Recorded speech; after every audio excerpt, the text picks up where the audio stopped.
Radio Tehran, শুরু হচ্ছে বিশ্ব সংবাদ।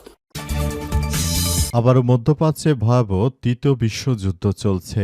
দখলদার ইসরায়েলি বাহিনী এবং মার্কিন যুক্তরাষ্ট্রকে কোনোভাবেই ছাড় দেবে না ইরানের ইসলামী বিপ্লবী গার্ড বাহিনীর সদস্যরা। পরমাণু আলোচনার আগেই হরমুজ প্রণালী নিয়ে ইরান আলোচনা করতে চায় বলে বিভিন্ন সূত্র থেকে জানা গেছে। তবে মার্কিন যুক্তরাষ্ট্রের বর্তমান যে ধরনের চাহিদা রয়েছে সেটি পূরণ করে ইরান যুদ্ধবিরতি করতে চাইছে না। এর ফলে এই যুদ্ধ আরও দীর্ঘায়িত হওয়ার সম্ভাবনা বেড়ে গিয়েছে।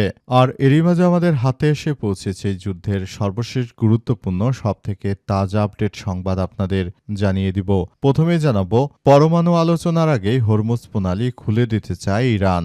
ইরানের এক উচ্চপদস্থ কর্মকর্তা দেশটির পক্ষ থেকে দেওয়া একটি নতুন কূটনৈতিক প্রস্তাবের সত্যতা নিশ্চিত করেছে। তেহরান পরমাণু কর্মসূচি সংক্রান্ত জটিল আলোচনাগুলো আপাতত স্থগিত রেখে এর আগে হরমুজ প্রণালী দিয়ে জাহাজ চলাচল স্বাভাবিক করতে এবং ইরানের উপর মার্কিন অবরোধের অবসান ঘটাতে চায় খবর রয়টার্সের।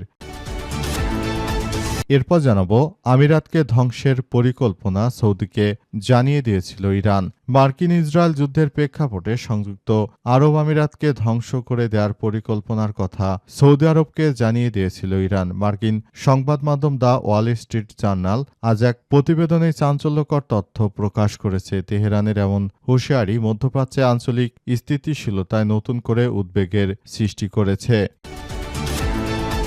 এদিকে সিএনএন নির্বোধ নিউ ইয়র্ক টাইমসের প্রতিবেদনকে রাষ্ট্রদ্রোহিতামূলক বললেন ডোনাল্ড ট্রাম্প। ইরানের সঙ্গে যুক্তরাষ্ট্র এবং ইসরায়েলের যুদ্ধ নিয়ে সংবাদ প্রকাশের জেরে দুই মার্কিন সংবাদ মাধ্যম দ্য নিউ ইয়র্ক টাইমস এবং সিএনএনের উপর তীব্র ক্ষোভ প্রকাশ করেছে মার্কিন প্রেসিডেন্ট ডোনাল্ড ট্রাম্প। আজ ওভাল অফিসে আয়োজিত এক অনুষ্ঠানে সাংবাদিকদের সঙ্গে আলাপকালে ট্রাম্প এসব কথা বলেছেন। কর্মীদের অবসরকালীন সঞ্চয় সুবিধা বৃদ্ধির এক নির্বাহী আদেশে সই করতে ওই অনুষ্ঠানের আয়োজন করা হয়েছিল। এবারে জানাবো, ইরানের হামলায় ক্ষতিগ্রস্ত 16 মার্কিন সামরিক স্থাপনা। মধ্যপ্রাচ্যে ইরানের সঙ্গে সংঘাতে যুক্তরাষ্ট্রের অন্তত 16টি সামরিক স্থাপনা ক্ষতিগ্রস্ত হয়েছে বলে সিএনএনের প্রতিবেদনে বলা হয়েছে। 28 ফেব্রুয়ারি শুরু হওয়া যুক্তরাষ্ট্র ইসরায়েল বনাম ইরান সংঘাতের সময় ইরান ও তার মিত্ররা 8টি মধ্যপ্রাচ্যের দেশে অবস্থিত অন্তত 16টি মার্কিন সামরিক স্থাপনায় হামলা চালায়। এতে কিছু স্থাপনা এতটাই ক্ষতিগ্রস্ত হয়েছে যে সেগুলো কার্যত ব্যবহার অযোগ্য হয়ে পড়েছে। এবং সর্বশেষ জানাবো, ঢাবিতে নিষিদ্ধ ছাত্রলীগের ঝটিকা মিছিল। ঢাকা বিশ্ববিদ্যালয় ঢাবি রাজ্য ভাস্কর্যের সামনে ঝটিকা মিছিল করেছে নিষিদ্ধ ঘোষিত সংগঠন ছাত্রলীগ। এই ঘটনায় ঢাবি ছাত্র সংসদ সহ 2 জনকে আটক করেছে পুলিশ। আজ আনুমানিক 6টার দিকে এই ঘটনা ঘটে। আটককৃতরা হলেন ঢাকা বিশ্ববিদ্যালয়ের 2019-20 সেশনের রহমান হলের শিক্ষার্থী ফারহান তানভীর নাসিব এবং একটি মাইক্রোবাসের চালক। প্রিয় দর্শক, এতক্ষণ শুনছিলেন সংবাদ শিরোনাম, এবারে বিস্তারিত। তবে তার আগে বন্ধুরা অনুরোধ থাকবে, এই সংবাদটিতে একটি লাইক দিন। এই চ্যানেলে আপনি নতুন হয়ে থাকলে আমাদের সংবাদটি দেখতে দেখতে চ্যানেলটি সাবস্ক্রাইব করে রাখুন। কমেন্ট করে বন্ধুরা আপনার মূল্যবান মতামত জানিয়ে দিন আপনি বিশ্বের কোন দেশ থেকে বা বাংলাদেশের কোন স্থান থেকে আমাদের সংবাদটি দেখছেন এবং শুনছেন। আর বন্ধুরা, সংবাদটি আপনার সোশ্যাল মিডিয়া ফেসবুকে শেয়ার করে বন্ধুদেরও দেখার সুযোগ করে দিন। গাজা যুদ্ধে আপনি যদি নিরীহ ফিলিস্তিনিদের ভালোবেসে থাকেন বন্ধুরা, কমেন্টে ইয়েস লিখে পুরো বিশ্বকে আমাদের এই সংবাদটি দেখার সুযোগ করে দিন। এবারে বিস্তারিত। পরমাণু আলোচনার আগে হরমুজ প্রণালী খুলে দিতে চায় ইরান। ইরানের এক উচ্চপদস্থ কর্মকর্তা দেশটির পক্ষ থেকে এক নতুন কূটনৈতিক প্রস্তাবের সত্যতা নিশ্চিত করেছে। তেহরান পরমাণু কর্মসূচি সংক্রান্ত জটিল আলোচনা আপাতত স্থগিত রেখে আগেই হরমুজ প্রণালী নিয়ে জাহাজ চলাচল স্বাভাবিক করতে এবং ইরানের উপর মার্কিন অবরোধের অবসান ঘটাতে চায় খবর রয়টার্সের। যদিও মার্কিন প্রেসিডেন্ট ডোনাল্ড ট্রাম্প এখন পর্যন্ত এই প্রস্তাবটি প্রত্যাখ্যান করেছে, তবে ইরান মনে করছে যে এই পদক্ষেপ নিলে আসলে কি হতে পারে, আগামীতে বিষয়গুলো কোন দিকে যেতে পারে সেটি সম্পর্কে এখন পর্যন্ত কেউই স্পষ্টভাবে বার্তা দিতে পারেনি। সবাই যার যার জায়গা থেকে আসলে কার্যক্রমগুলো দেখভাল করছে কি হতে চলেছে বিশ্বে, এই নৌ অবরোধের শেষ কোথায় এবং আগামীতে কি হবে না হবে এটি সম্পর্কে তারা সবাই ওয়াকিবহাল নয়। মার্কিন যুক্তরাষ্ট্রের সঙ্গে ইরান চায় একটি সংঘাতময় পরিস্থিতির অবসান হোক, তবে সংঘাতময় পরিস্থিতি অবসান করার জন্য এখন থেকে আমাদের সবাইকে আরও বেশি সতর্ক থাকতে হবে বলে এমন তথ্যই নিশ্চিত করা হয়েছে এবং এই পরিস্থিতির মধ্য দিয়ে মার্কিন যুক্তরাষ্ট্র এবং দখলদার ইসরায়েলি বাহিনীকে শেষ করে দিচ্ছে। যে কোনো মূল্যে মার্কিন যুক্তরাষ্ট্র এবং দখলদার ইসরায়েলি বাহিনীকে শেষ করার জন্য ইরান নতুন নতুন প্ল্যান পরিকল্পনা করছে এবং তাদের এই প্ল্যান পরিকল্পনা মতে আসলে সারা বিশ্ব জুড়ে কি হতে চলেছে সেটি এখন পর্যন্ত কেউ আসলে স্পষ্ট ভাষায় বলতে পারেনি। সবাই কিন্তু যার যার জায়গা থেকে পুরো পরিস্থিতি পর্যবেক্ষণ করছে এবং তারা আরও জানিয়েছে যে আমরা মনে করি এই কার্যক্রমগুলো চলমান থাকা উচিত এবং আমেরিকার সঙ্গে যুদ্ধবিরতির বিষয় নিয়ে আলাপ আলোচনার মধ্য দিয়ে মূলত সবকিছু আসলে দেখভাল করা উচিত বলে এমন তথ্যই সামনে এসেছে। আমিরাতকে ধ্বংসের পরিকল্পনা সৌদিকে জানিয়ে দিয়েছিল ইরান।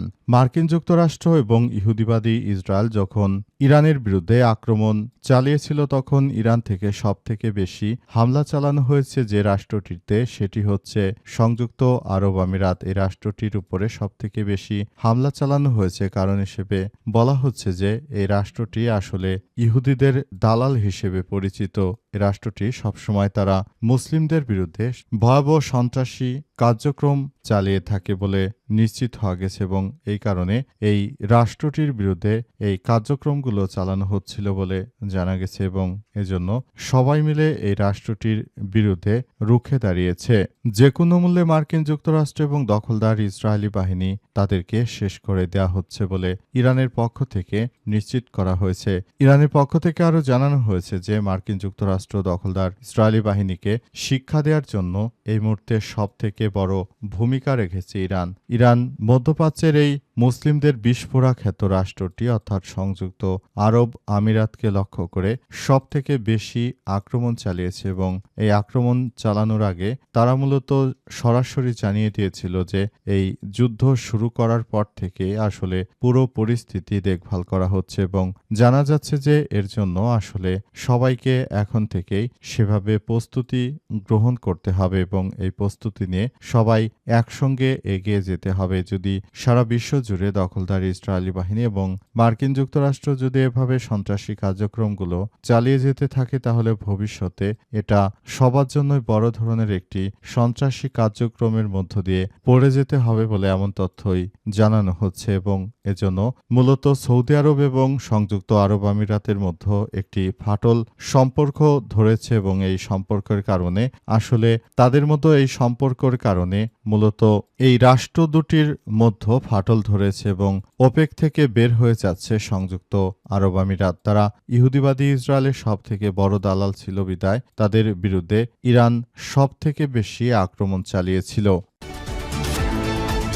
সিএনএন নির্বোধ, নিউ ইয়র্ক টাইমসের প্রতিবেদককে রাষ্ট্রদ্রোহিতামূলক বললেন ডোনাল্ড ট্রাম্প। মার্কিন যুক্তরাষ্ট্রের প্রেসিডেন্ট পৃথিবীর ইতিহাসে সবথেকে সন্ত্রাসী প্রেসিডেন্ট হিসেবে দায়িত্ব পালন করছেন এবং তিনি এমন কিছু কর্মকাণ্ড করছেন যে তার কর্মকাণ্ড পুরোপুরি সারা বিশ্বের বুকে তাকে একজন পাগলাটে প্রেসিডেন্ট হিসেবে প্রতিষ্ঠিত করেছে। তার মতো একজন পাগলাটে প্রেসিডেন্ট দায়িত্ব গ্রহণের পর সারা বিশ্ব জুড়ে তিনি যে সন্ত্রাসী কার্যক্রমগুলো চালিয়ে যাচ্ছেন তার এই সন্ত্রাসী কার্যক্রমে সবাই তার প্রতি অতিষ্ঠ হয়ে পড়েছে। মার্কিন যুক্তরাষ্ট্রের প্রেসিডেন্ট ডোনাল্ড ট্রাম্প তিনি শুরু থেকে যে ধরনের কার্যক্রম চালিয়ে যাচ্ছেন এর জন্য সারা বিশ্বের মানুষই তাকে অবমূল্যায়ন করছে।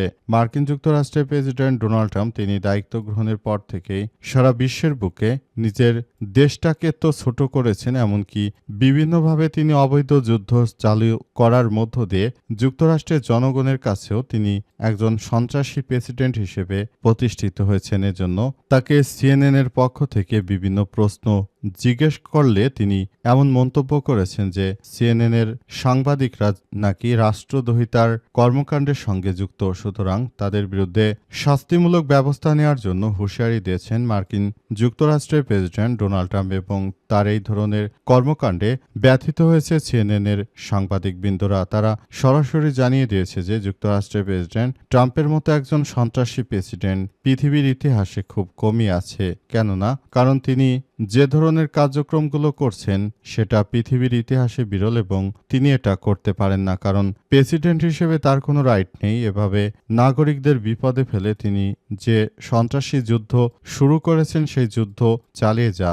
এটি আমাদের সবার জন্য অত্যন্ত দুর্ভাগ্য যে তার মতো একজন পাগলাটে প্রেসিডেন্ট আমাদের প্রেসিডেন্ট হিসেবে দায়িত্ব গ্রহণ করেছে। ইরানের হামলায় ক্ষতিগ্রস্ত 16টি মার্কিন সামরিক স্থাপনা।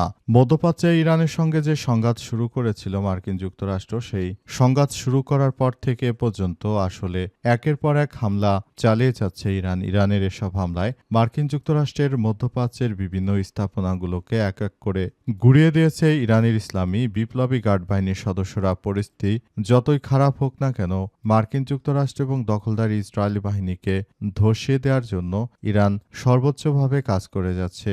ইরানের ইসলামী বিপ্লবী গার্ড বাহিনীর সদস্যরা তারা এমনভাবে নিজেদের রাষ্ট্র পরিচালনার ক্ষেত্রে ভূমিকা রাখে যে তারা সবকিছুতে নিয়ন্ত্রণ করতে পারে। মধ্যপ্রাচ্যে ইরানের সঙ্গে সংঘাতে যুক্তরাষ্ট্রের অন্তত 16টি সামরিক স্থাপনা ব্যাপক ক্ষতিগ্রস্ত হয়েছে। সিএনএনের প্রতিবেদনে বলা হয়েছে 28শে ফেব্রুয়ারি শুরু হওয়া যুক্তরাষ্ট্র ইসরায়েল বনাম ইরান সংঘাতের সময় ইরান ও তার মিত্ররা 8টি মধ্যপ্রাচ্যের দেশে অবস্থিত অন্তত 16টি মার্কিন সামরিক স্থাপনায় হামলা চালায়। এতে কিছু স্থাপনা এতটাই ক্ষতিগ্রস্ত হয়েছে যে সেগুলো কার্যত ব্যবহার অযোগ্য হয়ে পড়েছে। খবর গালফ নিউজের প্রতিবেদনে আরও বলা হয়েছে যে ক্ষতিগ্রস্ত স্থাপনাগুলোর সংখ্যা ওই অঞ্চলে থাকা মার্কিন সামরিক ঘাঁটির বড় অংশ জুড়েই। সংশ্লিষ্ট সূত্র আরও জানায় ক্ষতির মূল্যায়নের ভিন্নতা রয়েছে। কোথাও পুরনো স্থাপনা ধ্বংস হয়ে বন্ধ করে দেওয়ার মতো অবস্থা তৈরি হয়েছে, আবার কোথাও কোথাও সামরিক কৌশলগত গুরুত্বপূর্ণ বিবেচনায় মেরামতযোগ্য বলে মনে করছে সংশ্লিষ্ট কর্মকর্তারা। স্যাটেলাইট চিত্র বিশ্লেষণ করে জানা গেছে যে ইরানের প্রধান লক্ষ্য ছিল যুক্তরাষ্ট্রের উন্নত রাডার ব্যবস্থা, যোগাযোগ নেটওয়ার্ক এবং মধ্যপ্রাচ্যে মোতায়েনকৃত বিমান। এসব সরঞ্জাম অত্যন্ত ব্যয়বহুল এবং দ্রুত প্রতিস্থাপন করা অত্যন্ত কঠিন।